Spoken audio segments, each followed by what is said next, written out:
Selamat berjumpa kembali dengan saya, Indrayan Syahnur, dosen PKN STAN. Pembelajaran kita kali ini yaitu mengenai pentingnya mempelajari ekonomi makro. Pentingnya mempelajari ekonomi makro dapat dijelaskan dari berbagai perspektif, karena ekonomi makro berfokus pada analisis fenomena ekonomi dalam skala besar, seperti pertumbuhan ekonomi, inflasi, pengangguran, dan kebijakan pemerintah. Berikut adalah beberapa alasan mengapa penting untuk mempelajari ekonomi makro. 1.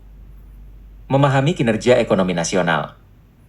Ekonomi makro memberikan wawasan tentang bagaimana suatu negara menghasilkan barang dan jasa disebut juga PDB, tingkat pertumbuhan ekonomi, dan distribusi pendapatan. Pemahaman ini penting untuk menilai apakah suatu perekonomian berkembang atau menghadapi tantangan. 2. Mengidentifikasi masalah ekonomi.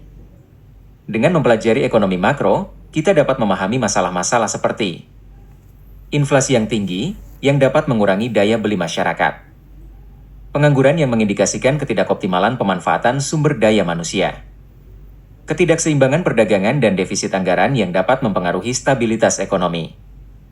3. Mendukung perumusan kebijakan publik.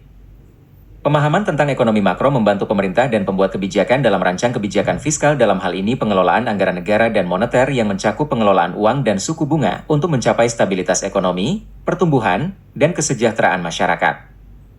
Di sini sangatlah penting mendalami tentang anggaran dan pendapatan dan belanja negara atau APBN. Di mana secara garis besar APBN terdiri dari sejumlah pendapatan negara dan di sisi yang lain mengenai belanja negara. 4. Memahami dinamika global. Ekonomi makro tidak hanya berfokus pada ekonomi nasional tetapi juga pada hubungan ekonomi internasional, seperti perdagangan global, investasi asing, dan dampak kebijakan ekonomi negara lain terhadap perekonomian domestik. 5. Memprediksi dan mengelola risiko ekonomi.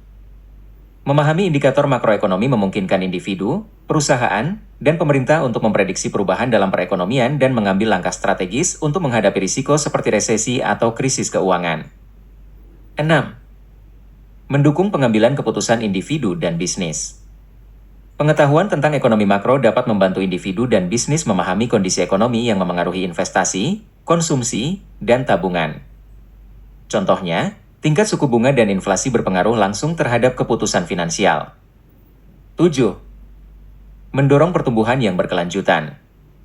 Dengan mempelajari faktor-faktor yang mendorong pertumbuhan ekonomi, masyarakat dapat mendukung kebijakan dan strategi yang memastikan pertumbuhan ekonomi yang inklusif, berkeadilan, dan ramah lingkungan. 8. Menghubungkan teori dengan realitas. Ekonomi makro memberikan kerangka kerja untuk memahami fenomena nyata, seperti fluktuasi harga, ketimpangan ekonomi, dan dampak globalisasi, sehingga teori ekonomi menjadi relevan dalam kehidupan sehari-hari. Mempelajari ekonomi makro adalah langkah penting untuk memahami bagaimana elemen-elemen besar perekonomian bekerja dan saling memengaruhi, serta bagaimana kita dapat berkontribusi pada pengelolaan dan pembangunan ekonomi yang lebih baik. Demikian pembelajaran kita kali ini dan sampai berjumpa kembali.